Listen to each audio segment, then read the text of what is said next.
Well, John Daly here at the Tradition, and I never know what to expect with you on a day like today. Is this your normal standard fare pro-am garb? Yeah, we can wear shorts on both tours now, all tours, I didn't know that. the pro-am, so it's nice. I wish we could do it during the rounds. I'd play better.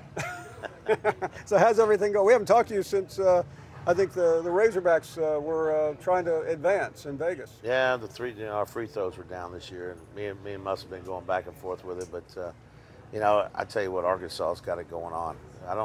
We love Coach Pittman. Hopefully, we got our defense can come around. We're going to be young though. Yeah, I think the fan base is resilient, but they do want to see some results, John. So what do you are you in charge of recruiting this offseason? No, I let Coach do that. He's good at it.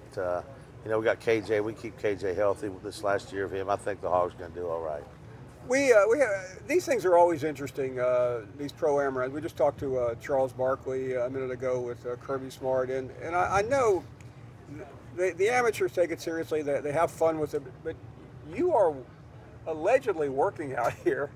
You're trying to. You've been here, but you're trying to. You and your caddy looking around the golf course. This is a major, but how do you mix getting ready for a tournament with doing what everybody wants and see you have fun with the amateurs and the people that show up? Well, most of our amateurs, the guys pay a lot of money to play, and we want to make sure they have a good time. We, as professionals, we've played these courses so many times that what's one day just helping them, and Right. That's what we do.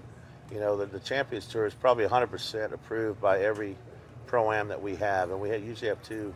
We usually have Wednesday, Thursday, sometime Monday, Tuesday off sites, but we know what we're doing. We get it. We love our sponsors, and we cherish our sponsors because, we're the only sport right now, maybe tennis, that has a job. Right. You can play golf until you're 95, 100 years old and still enjoy the game. So we want to make sure, and I've always been one of those guys on the pro-ams to make sure my guys have a good time. And you are, without a doubt, somebody, and I've been in all these pro-ams before, John, and you see John Daly, and you really get excited. I even saw you once at a Monday event, and I hope you know what you mean to schmoes that somehow get into these tournaments, whether they pay or somebody invites them, and to get an opportunity. You're not disappointed if you get somebody else, but you're ecstatic if you get John Daly. Well, if you're going to play me, you're going to have a good time because, we're a little older. We ain't got a lot of time left, and I'm going to live it to the fullest. I played with you many years ago, and I may have hit one good shot all day, and I 90 yards you had out, a few good ones. And I stuck it, and I said, man, how about that? And John said, if tour qualifying starts next week in Florida, if you're that serious.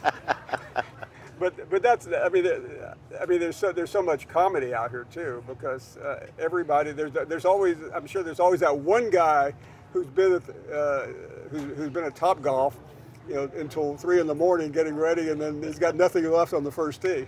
Yeah, the amateurs do take it serious, but they don't have to because they don't do it for a living, and that's what we always tell them. And two things: they just hit enough club, try and knock it over the greens instead of being short all the time. And have a good time. You're not a professional golfer. You don't have to worry about what you shoot. Go out, enjoy the day, and just have a good time. And I think that loosens a lot of the amateurs up when I play with them. And, if they got family, take pictures with them. It's their day. Most of the time it's their money. And I want them to have a good time. And I think every guy on this tour gets that. Yeah, the first time I played many years ago, John, with Lee Trevino, and one of the guys in the group was that guy. And he's walking back and forth, and this is before you could see how far you were, and he said, "I think I'm 161." And he asked, he brought a caddy along. He said, "What do you think?" 4-3, and Trevino goes, "Why do you care? You haven't hit a green all day." That's right. That's what we try to do. I know you want to say that once in a while, but you're too nice a guy. Well, no, and no, I've said it too. Because they've got to enjoy it. They're not out here to shoot a score. You're on a team, and most of our pro-ams is a team. You need one guy to have a really good hole. Right. If he makes that 5 for 3, and they're getting all the shots, I'm just drinking all of them. So, but I had the host of a tournament once, John. He was the guy. That guy that you played with many times, and it was the third hole out here. I think it used to be the #1 handicap hole. I think it's still. So this guy had a 40 handicap or whatever. So what's the most you can get? Two on? Can you Two get on a hole. No, So, the most you get is two so on. he had a double bogey, net 4, and I think it was Trevino who had a 5. He said, yeah, he walked. He said, I beat the pro on this hole. I mean, it was a double. But that. So there is no off season for you, but do you manage the schedule around the Razorbacks? Yeah. I'm gonna, my son, he redshirted this year, so he's gonna get to play a lot the next 3 years for the Hogs. So I'm gonna minimize my schedule, get to some more of the Razorback stuff, and watch him play. We saw John out there, I think, for the first game. Was it last year? I think it was. Yeah, we beat Cincinnati. Yeah, when you hit the, you didn't want to. So we're at the end of SEC Nation. I'm supposed to be the last guy to hit, and you said the guy. I said, what about John? And one of your handlers said, he is not hitting. He's not playing. So I walk up. I have not hit a golf shot in 5 years. I'm like going, I'm not hitting a shot in front of millions of people. So I handed it to you, and you just, and of course, I think the ball exploded. And I French kissed Tusk, and she died. Exactly.